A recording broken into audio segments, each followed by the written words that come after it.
would you do if you run completely out of cash? What would you do if you wanna cut a dash? Polish up the shoes, throw on something fine. We don't talk about diesels, I'm running on style this time. Cruising down the boulevard, wheels gleam in the night. Beige leather interior, looking chic alright. Money's a little tight, but I'm feeling brand new. Living large tonight, no budget reviews. Blues! What do you mean I'm not getting paid for this?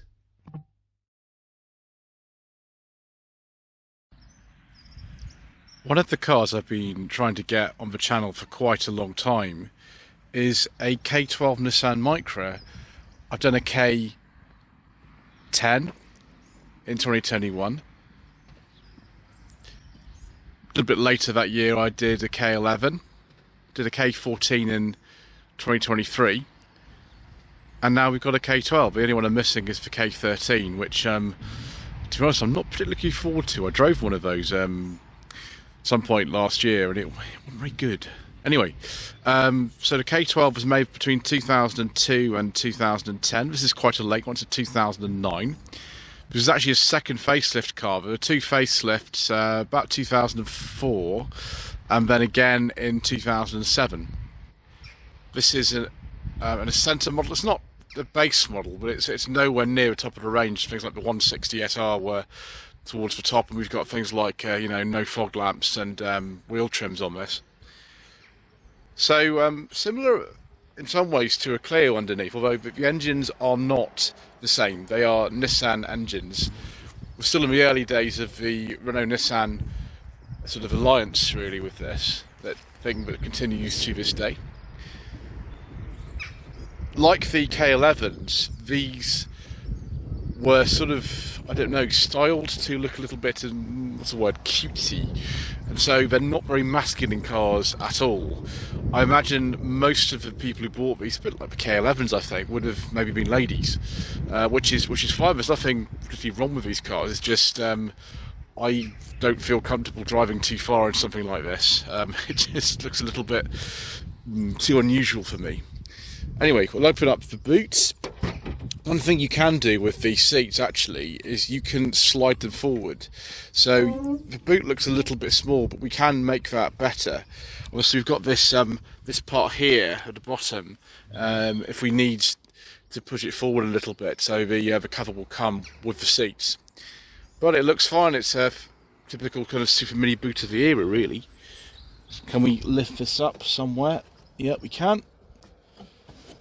And there is the space over spare. It's quite a small space. It's tiny. Wow. Do we even get a boot light in here? Yes, we do. Although it's not working at the moment, which is a shame.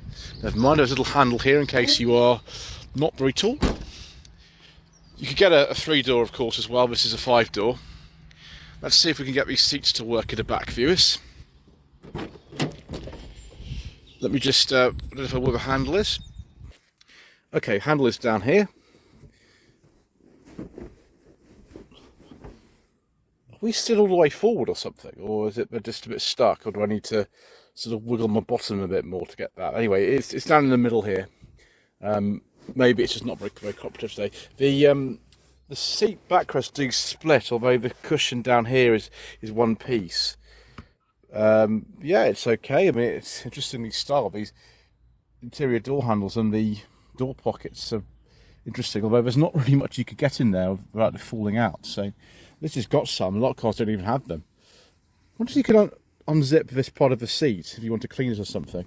So matte pockets, that's good. Got a cup holder down here. That's good. Windy windows in the back, which is perfectly normal for a car of this age and this class.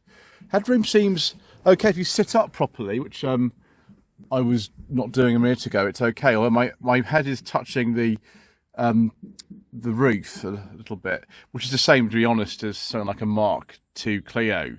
The Mark II Clio is a lot smaller than this in the back, so it's quite a spacious car actually, this, for the size of it. Interior looks okay. It's reasonably interesting, I suppose. It's a bit more conservative than the outside anyway. Yeah, I think we've even got lumbar support. One thing you can do with this car is actually put some stuff underneath the passenger seat, so we'll do that in a moment. But yeah, so far so good. I mean, you either like the styling of this car or you don't. Just the way it goes, I suppose.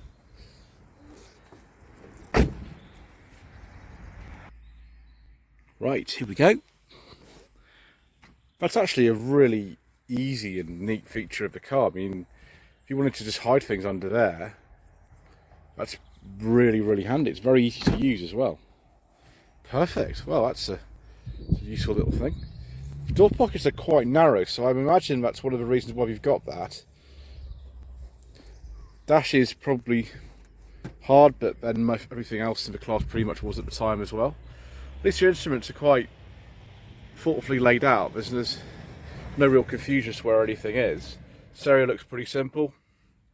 Yeah, again, pretty good really. Let's go around the other side and then we'll also test the glove box. You can get keyless entry in some of these, but I would not recommend one of these with keyless entry because I knew of one back in the day and yeah, so many problems with it. I would just get a car like this that hasn't got it. Right, in we go. One thing I've noticed in this car is you sit really quite high, and you did in the K11 as well. And it's not the most comfortable driving position, I find. Also, we haven't got a temperature gauge. I imagine we've got sort of light or something like that. Come on, autofocus. There we go. It's better. Dear me. Right. Yeah, we haven't got a temperature gauge in the traditional sense. There you go. The controls are nice and simple. Let's get this off the floor. And have a look inside the glove box, get out my secret mission documents and see if we can get them in. Yes, I mean literally they just go in. Remember there's a space there for the manual of the thing. That's quite handy, isn't it? You can have your secret mission documents and the manual. I've actually got nicer door cards and a lot of cars. They're not all unrelenting black plastic like in some Volkswagen era cars, like a Mark II Fabia is a bit like that, isn't it? Yeah, I mean it's interesting, isn't it? Some cup holders down there and an aux in. I don't know if that is something that came in with this second facelift. I'm not sure. Normal handbrake. Door locking button is down there for some reason, which is really weird. I don't know why it would be down there. Is that the fuse box, or is that to the fuse box? So you've got mirror switch down here. Not much else to say. We've got sporty looking pedals for some reason, although we've only got 78 horsepower in this car, so I don't think we're going to be winning any speed records in this. Right, I suppose we'd better take a look under the bonnet. Right, viewers, well, the bonnet release cable appears to be broken in this car. Yeah, I've pulled it all the way I can and absolutely nothing, so we will have to leave that.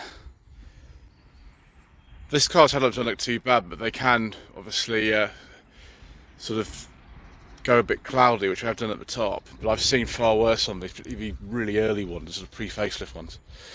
Anyway, I suppose we're going to go out for a drive, and I will tell Lee, who has this car in stock, that there's something wrong with the bonnet release.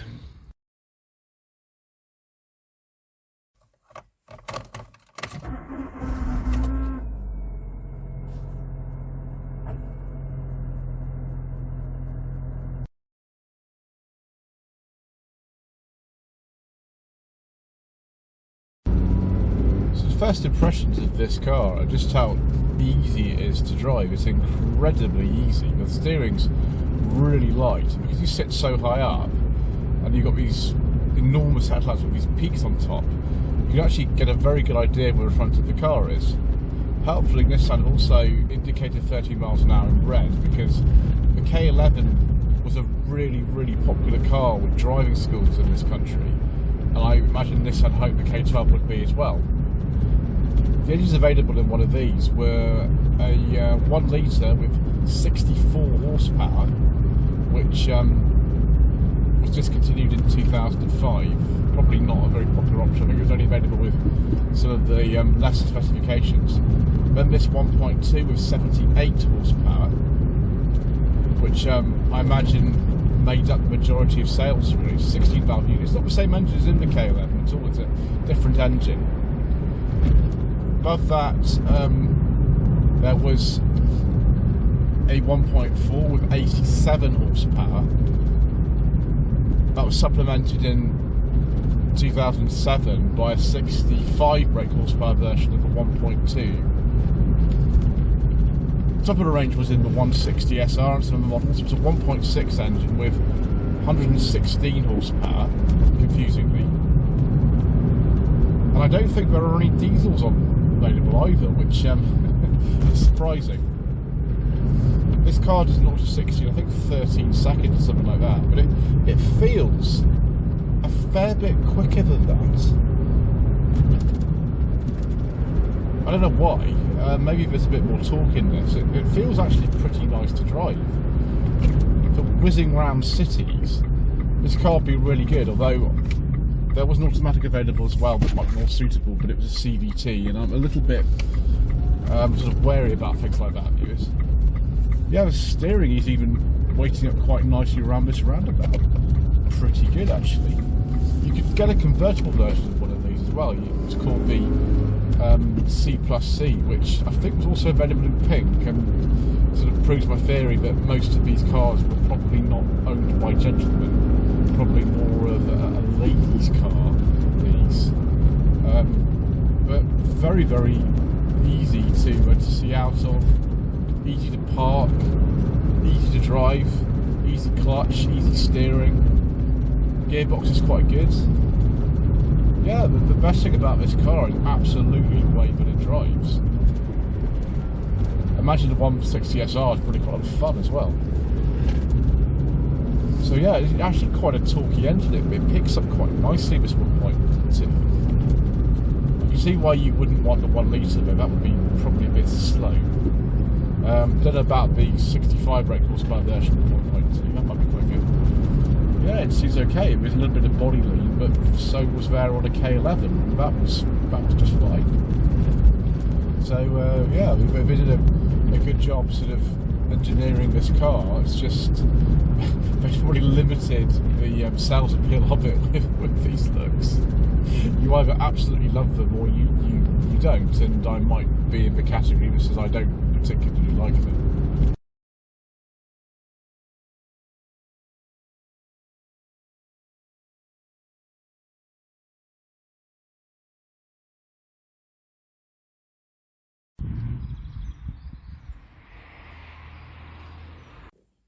Let's look now at some K12 Micra trim levels, viewers.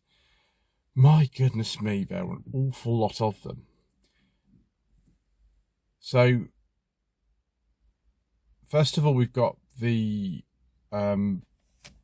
E, and then the S, the SR, SVE and SX, the ZS and XS, then a whole load of others. The Acenta, Acenta Plus, Active Black, Active Red, Active Luxury, the Chic, the Initia, the N-Tech, the Spirita, the Spirita Comfort, the Spirita Luxury, the Sport SR, the SR 160, the Tecna, the Urbis, the Visia, and the Visia Plus.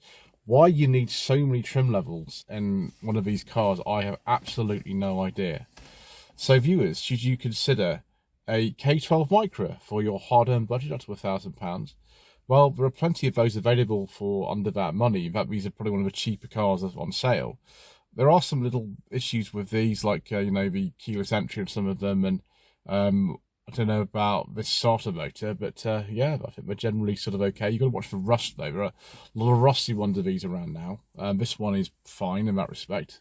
But yeah, thank you ever so much indeed once again for watching.